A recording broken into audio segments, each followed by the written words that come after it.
हाय, आज बात करते हैं 3 तरह के हाइपर एक्टिव बच्चे। हाइपर एक्टिविटी बहुत तरह से वैरी करती है from a child to another child.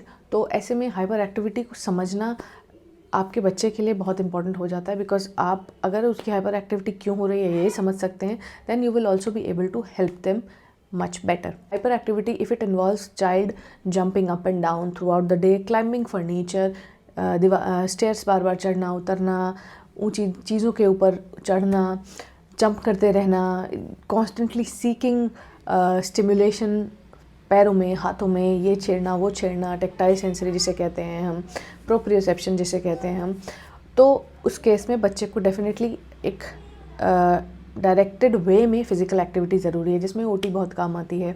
Outdoors are very important. ऐसे बच्चों को आप सेंसरी प्ले कराइए। कल ही मेरी एक पेशेंट से बात हो रही थी कि हमारा बच्चा जो है, बिकॉज इनिशियली 2 साल स्क्रीन पर रहा, हम दोनों वर्किंग थे, तो हमारे बच्चे को इतना स्टिमुलेशन नहीं मिला, उसने 8-8 घंटे टीवी देखा। नाउ उसको सेंसरी इश्यूज़ थे, वो कोई टेक्सचर नहीं छूना चाह रहा था, ये नहीं छूना चाह रहा था, वो नहीं छूना चाह रहा था, और हम उसे अपने गाँव ले गए in a wedding for 10 days and there he played with mud. वो पूरे दिन खेत में खेला, इधर खेला उधर खेला, and so many of his sensory issues vanished. तो जब इस तरह की हाइपर एक्टिविटी बच्चों में देखते हैं तो उनको इस तरह के आउटडोर सेंसरी एक्सप्लोरेशन से बहुत रिलीफ मिलता है, उनकी हाइपर एक्टिविटी कम डाउन हो जाती है। This is basically their sensory need which is met.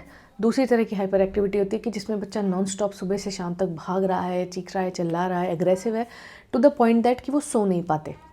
They become very aggressive at night and कितना भी आप कोशिश कर लो उन्हें सुला नहीं पाते।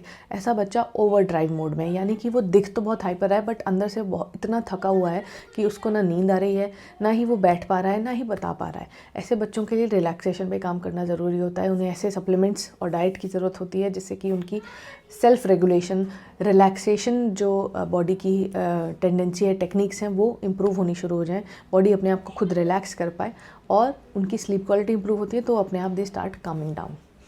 तीसरी तरह की हाइपर एक्टिविटी होती है कि जिसमें बच्चा पहले बहुत जोन्ड आउट लॉस्ट होता था और अब suddenly he started asking questions, he is interested in every other thing in the world. ये क्यों होता है, वैसे क्यों होता है, यहाँ क्या है, वहाँ क्या है, हर चीज़ एक्सप्लोर करनी है, हर चीज़ छेड़नी है। ये ऐसे बच्चे जो पहले बिल्कुल डिसइंटरेस्टेड होते थे and suddenly they become so hyper. This is a good news for such parents कि ये बच्चा सडनली अब नींद से जागा है, जैसे कुंभकर्ण 6 महीने की नींद के बाद उठता है और खाना खाता है। Now this child wants information.